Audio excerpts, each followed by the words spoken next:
Universidad Británica.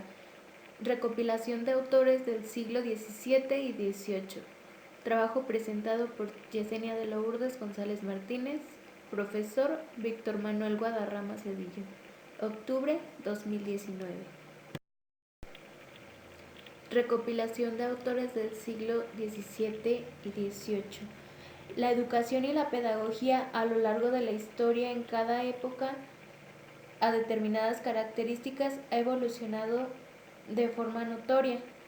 En este trabajo daremos a conocer la evolución que ha tenido la educación y la pedagogía a lo largo de la historia con los aportes de algunos autores como son Juan Amos, Johann Friedrich, Francis Bacon, René Descartes, John Locke, Jean Rousseau, John Heinrich Pestalozzi. Juan Amos Comini. Teólogo, filósofo y pedagogo, nacido en la actual República Checa, expresaba convencido el importante papel de la educación en el desarrollo del hombre para mejorar al mismo hombre y a la sociedad. Para él, esta debe tener un orden y método, debe ser agradable y el alumno debe ser el centro de atención. Creía que para enseñar debe haber disposición de tres cosas: tiempo, objeto y método. Y aportó ideas nuevas educativas basándose en tres métodos: comprender, retener y practicar, para poder mejorar la enseñanza del alumno. El docente debía tener la sensibilidad e interaccionismo para con el alumno y así garantizar el éxito del aprendizaje. Él, interesado en la educación, escribe una gran obra llamada Didáctica Magna, basada en principios educativos, donde trataba temas acerca de cómo educar a los niños y dirigir bien las escuelas. En la misma también plasma la conceptualización de enseñanza y resume en una frase: enseña todo a todos. Comenio se preocupa por las diferentes etapas del desarrollo educativo y separa por edades de la educación con el fin de colocar los conocimientos en espiral. Habla también de la globalidad de las unidades, ya que cada aprendizaje debe formar parte de otro o dar pie a otro. Tomemos en cuenta que el hombre, para Comenio, es sabio, bueno y tiene una inteligencia con la cual él puede percibir el conocimiento de las cosas.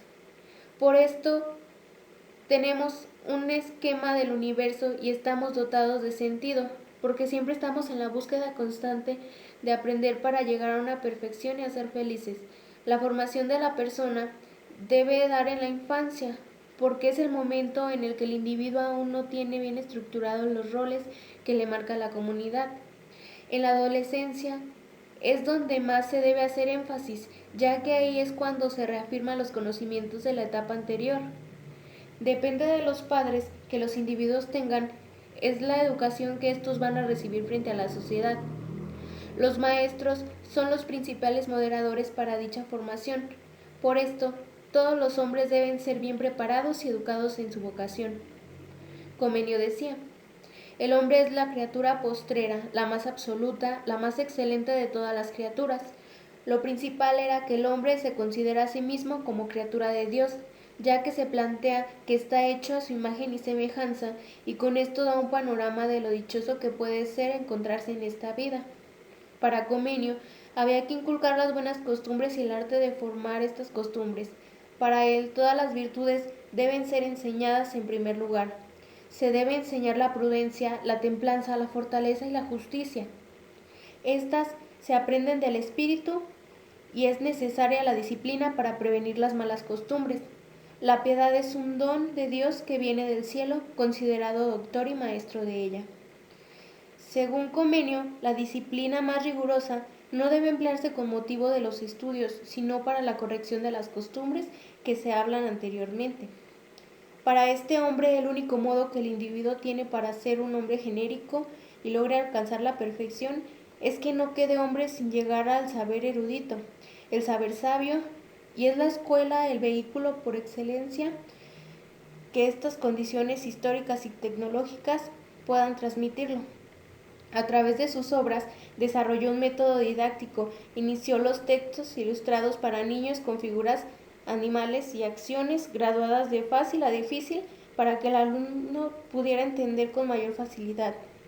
Fue el primero en presentar la unión de la pedagogía con la didáctica, buscando a través de esto una progresión moral e intelectual del alumno. Johann Friedrich Herbart. La propuesta pedagógica de Herbart se fundamenta en la ciencia y especialmente en la psicología. Está dedicada tanto a la educación de adolescentes como de la primera infancia. Su pedagogía es solo una parte dentro de un amplio y complejo conjunto de cosas, como la metafísica, la lógica, la estética y la moral.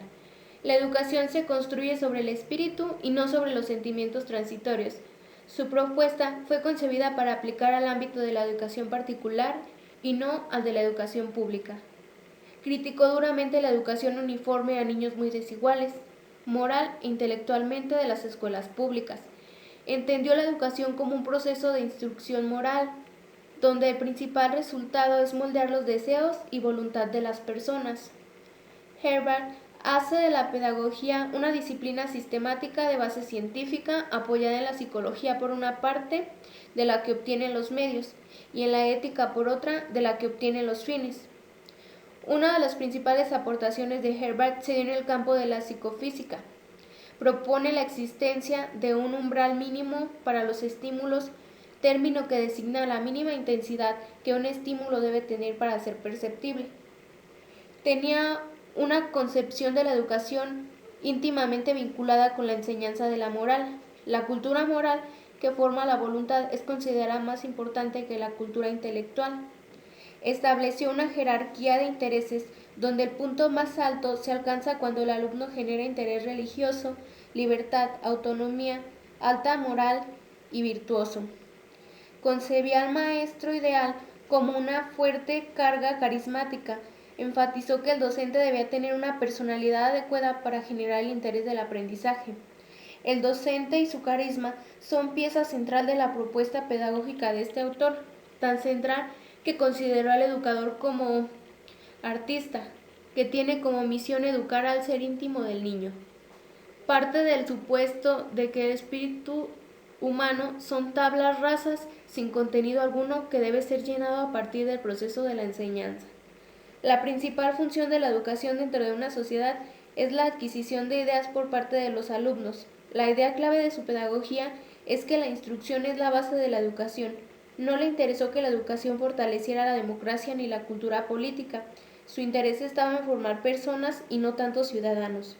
El punto culminante de su doctrina pedagógica es lograr la libertad interior. Esto significa que el niño se libere de todas las influencias del exterior y se convierta en un ser autónomo capaz de sacar de su interior las reglas de conducta y los preceptos morales.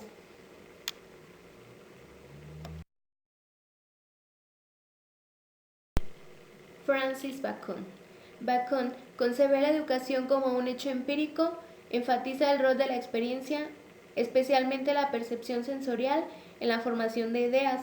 Bacon apunta a la unidad del conocimiento, donde la disolución de fronteras entre las distintas ramas del saber propiciarían el vehículo perfecto para el progreso de la humanidad. El conocimiento que se basa en la experiencia para validarse como tal significa que la experiencia es la base de todos los conocimientos, parte del mundo sensible para formar los conceptos, lo que uno ha experimentado, lo ha experimentado.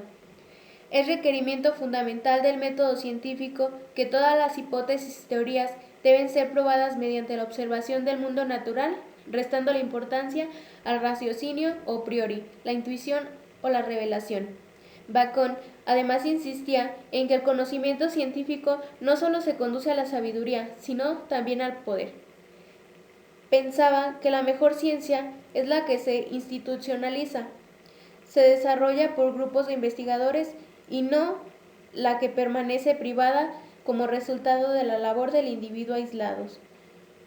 El método científico que proponía Bacon intentaba corregir las deficiencias de la teoría aristotélica, si bien solo aportó dos aspectos novedosos: un procedimiento para hacer inducciones graduales y progresivas y un método de exclusión.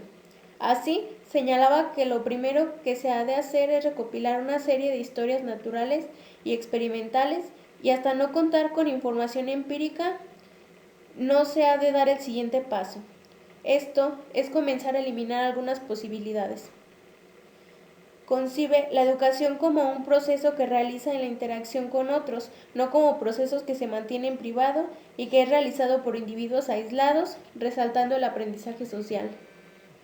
Tiene un carácter pragmático que resulta visible, observable y por lo tanto es más propenso a convertirse en un aprendizaje significativo para el alumno. Pero también tiene un carácter restrictivo, ya que propone el estudio de fenómenos materiales y eficientes, dejando de lado la intuición del alumno.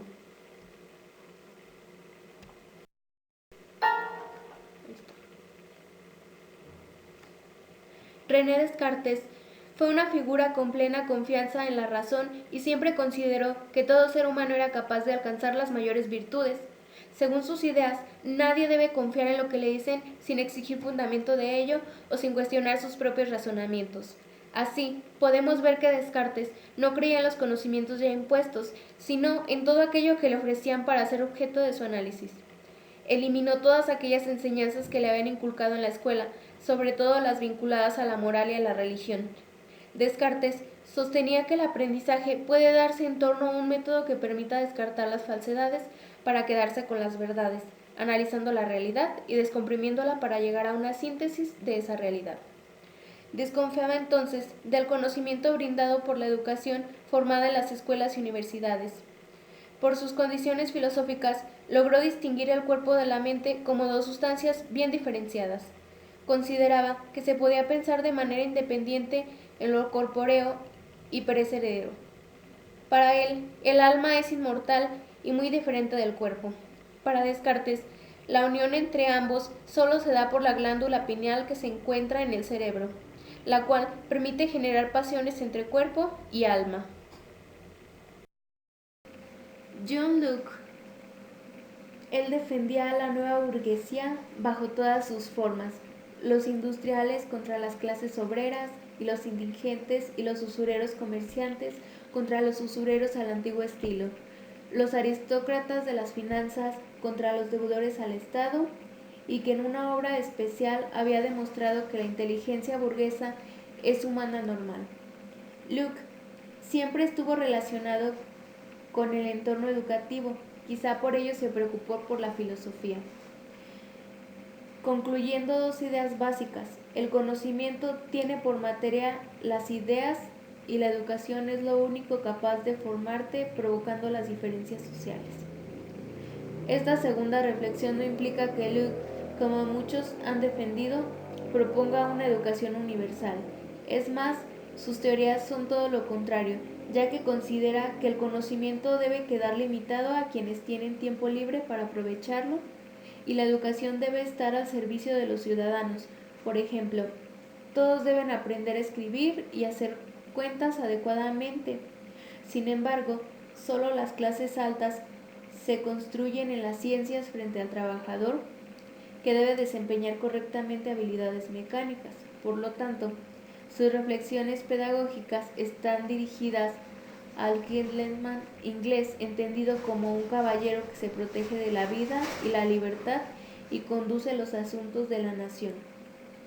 Aunque su propuesta no pueda ser considerada universal, sus conceptos pedagógicos sí pueden universalizarse.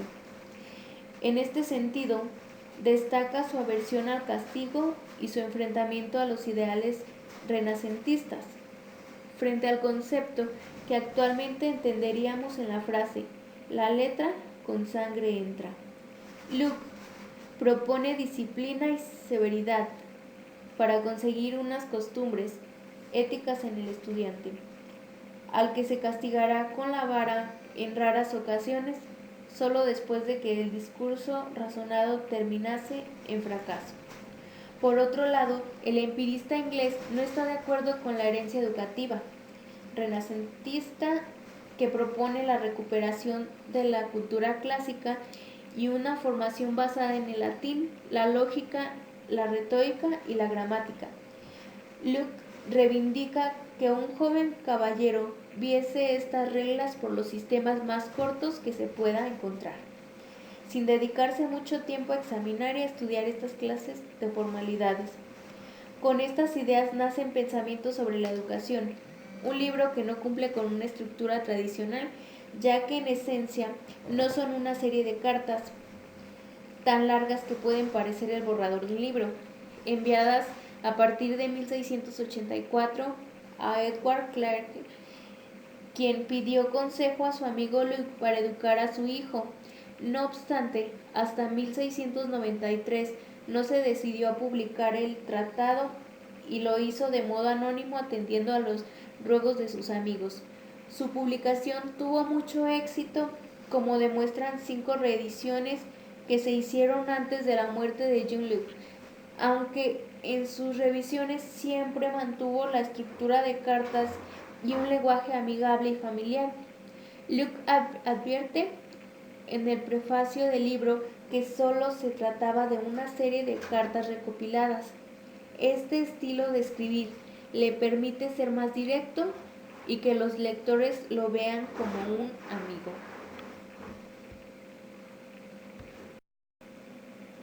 Jean-Jacques Rousseau. Al igual que Aristóteles, Rawls consideraba la educación como el camino idóneo para formar ciudadanos libres, conscientes de sus derechos y deberes en el nuevo mundo que se estaba gestando. Pero él se dio cuenta que el sistema educativo imperante era incapaz de llevar a cabo esta labor.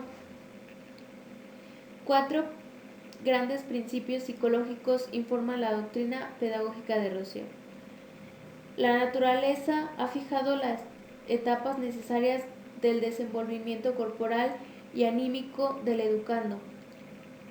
Claparede llama a este principio ley de la sucesión genética.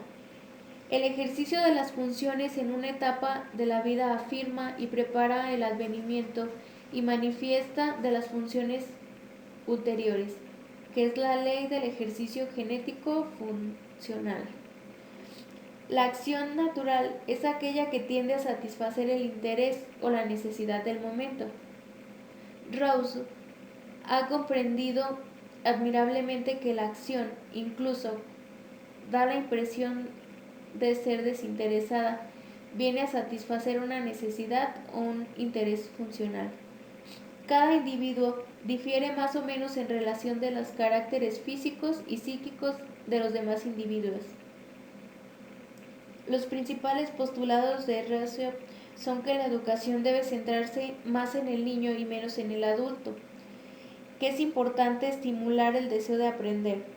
La educación del niño comienza desde su nacimiento y debe impedirse que adquiera hábitos de los cuales pudiera llegar a ser esclavo. Rousseau descubre propiamente la infancia, los derechos del niño, recomienda la necesidad de comprender al niño. La naturaleza humana no es originalmente mala, por ello la primera educación debe ser negativa. No hay que enseñar los principios de la virtud o de la verdad, sino preservar el corazón del niño contra el error. La educación del niño debe surgir libre y con desenvolvimiento de su ser, de sus propias aptitudes, de sus naturales tendencias. Para tratar al alumno se debe tener en cuenta su edad, poniéndolo en su lugar y reteniéndolo en él. Rousseau destaca que no se debe dar una lección verbal al alumno. Debe permitir que la experiencia sea la maestra. Asimismo, afirma que la única pasión natural del hombre es el amor de sí mismo, o amor propio, el cual resulta útil y bueno, pues permitirá que realice sus deseos y los satisfaga. La razón y la memoria no se puede desenvolver una sin la otra. Los niños no son capaces de juicios, pues no tienen verdadera memoria. Retienen sonidos, figuras, sensaciones, rara vez ideas, y más rara vez sus enlaces. Todo su saber se queda en la sensación y no llega al entendimiento. Su misma memoria es poco más perfecta que las otras facultades, puesto que casi siempre es menester que vuelva a aprender. Cuando son grandes, las cosas cuyas palabras aprendieron siendo niños. Rousseau repugnaba la soberanía del pueblo que identificaba solamente con los varones. Su concepción sobre las mujeres puede reconocerse a partir de su Tratado de la Educación Femenina, el Emilio, donde cuestiona la igualdad que propugnaba, ya que solamente incluía a los varones.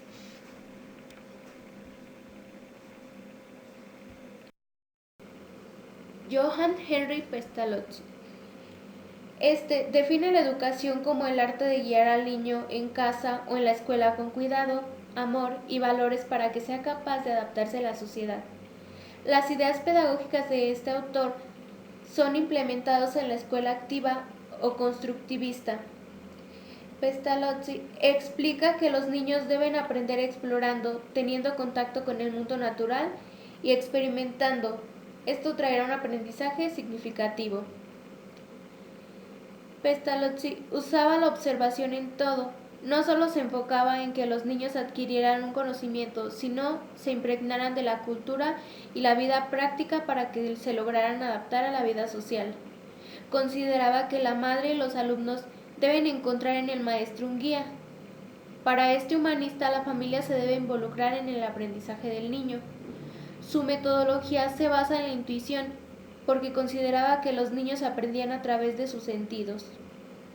Su pedagogía está enfocada en la educación infantil escolar y define la educación integral como la formación de la cabeza, la mano y el corazón de todo individuo.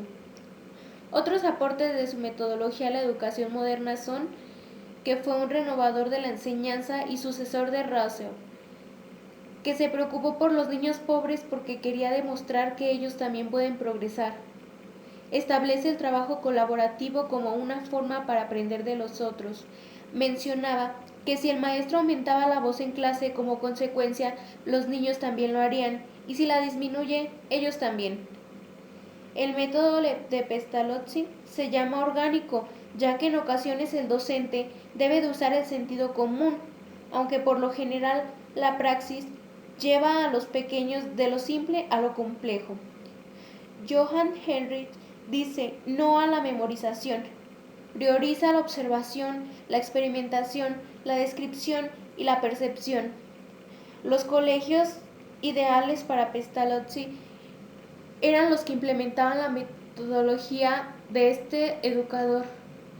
Fomenta un ambiente cálido, tanto en el área natural y como en la social. Algo interesante es el uso del juego como forma de aprendizaje, además de que buscaba despertar la creatividad, la imaginación, la exploración. La mayoría de los institutos impulsaban la comunicación entre dos lenguas y las salidas a entornos cercanos. En cuanto a los docentes, su papel es dirigir, sugerir, coordinar y observar las consignas individuales o colectivas que solicitan a los educandos, a lo que se le conoce como intuición global. Finalmente, hay 3 citas famosas de Juan Enrique Pestalozzi. Una es: haced que los niños busquen aquello que sean capaces de hallar por sus solas fuerzas. Para cambiar a la persona hay que amarla. Nuestra influencia llega solo hasta donde llega nuestro amor. Un niño que no siente querido difícilmente puede ser educado.